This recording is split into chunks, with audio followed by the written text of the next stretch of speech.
Happy Halloween, everyone!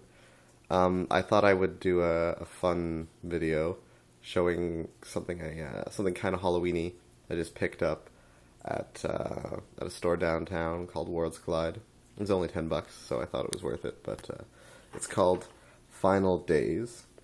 It's a post-apocalyptic miniatures game that pits the legions of the pit, which is the one faction, against the Forsaken, which is they're like the human survivors, and these are like the unholy beasts of hell. So I thought that sounded kind of neat, and the miniatures are pewter, as you'll see, and $10 for some fun used miniature game sounds pretty neat. So here you have some zombies. They've broken through this door, and they're attacking this poor guy, his girlfriend, and their dog here. One thing is there's not a whole lot of variety in the miniatures. I mean, the humans have two of each of these minis, and then there's also this other guy, and another dog. And the legions of the pit are mostly zombies, but there's also a vampire, two of these ghoul, I don't know where the other one is, but two of these ghoul things right here, and this guy up here, he's a predator demon, and he's not assembled yet because I just primed him, but he also has this set of wings that attaches to his back, so I think that's kind of cool.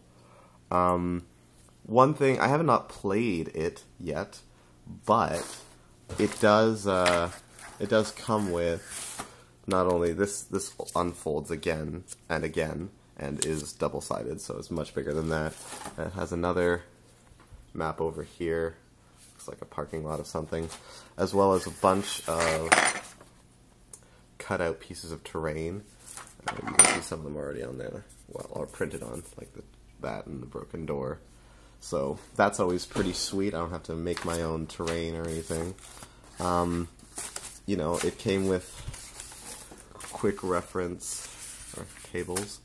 So I think it seems to be a fairly well-made game. It's just that this particular box doesn't have a lot of variety, but that's okay because there's a weird mechanic that I can't really show you. But instead of like rolling dice for combat, you draw cards. So like if this zombie were attacking her, I'd have to look up their stats exactly, but he might get like 3 or 4, he might have an attack strength or a strike score of like 3 or 4, and she might have ward, which is like defensive ability, of 2, and they both draw that number of cards from like a regular deck of playing cards, and then whoever draws the highest number with a +1 for every face card that they draw wins the attack. And on most like actions are sort of resolved that way. You get to draw a certain number of cards from the deck based on how good you are at doing that, and then you have to try to draw a high enough number to succeed. And that's neat. It feels as random as dice, or at least it sounds as random as dice, but has the added possibility of people being able to card count, which is a good thing if you're a card counter, and not a good thing if you're not. These minis, unlike the last game I got, the Mutant Chronicle games, they were not painted. So this paint job right here is all me. Yeah, that super professional looking green zombie, brown coat, blue pants.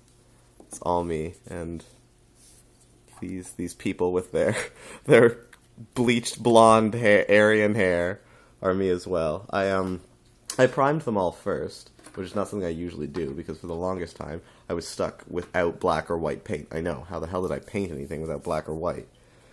But I primed them in different colors. I primed the Legions of the Pit in black and the Forsaken in white, and I kind of hoped that would like give them different highlights when looking at them on the board.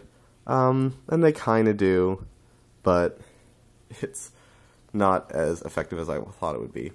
One thing I am going to do is all the living characters, I'm painting grass beneath them. And The zombies have like gray cement stuff, but the vampire and definitely the ghoul and the predator demon especially, I'm gonna try to like make it like red and like embers almost, like the ground is burnt beneath where they're standing. I think that's kind of cool. Yeah, here's the other guy. Oh, he looks super cool too. I'm not so good at painting people, but I'm excited to try it out. It came with, oh fuck, like I'm ever gonna fucking find it. Oops, sorry, I swore twice in like the same sentence. That's my bad. Well, it also came with a little sandwich bag of tiles that I was looking at about 2 minutes before I started recording, so I don't know where they went, but they have like 1 HP, 2 HP, and like jammed, and door broken stuff. So that's good too, because I like, even if it just says 1 HP, I like having an official health point token. I don't have to use like little grapes or something, you know? So that's sweet. Yeah, I've never really heard of this one. So here's the back of the box. I've never really heard of this miniature game before. They look kind of neat in there. I'm not really disappointed with the purchase. I just think I just don't think I'm not gonna get other people to play it with me very often.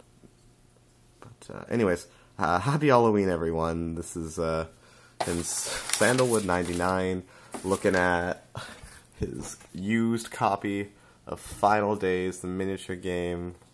Some fucking sweet box art though. Didn't see that shopping cart before. Anyways, if I feel adventurous and I start playing it out in the next day or two, I'll probably do another one of those little clip things that I did with Mutant Chronicles. Alright, see you later.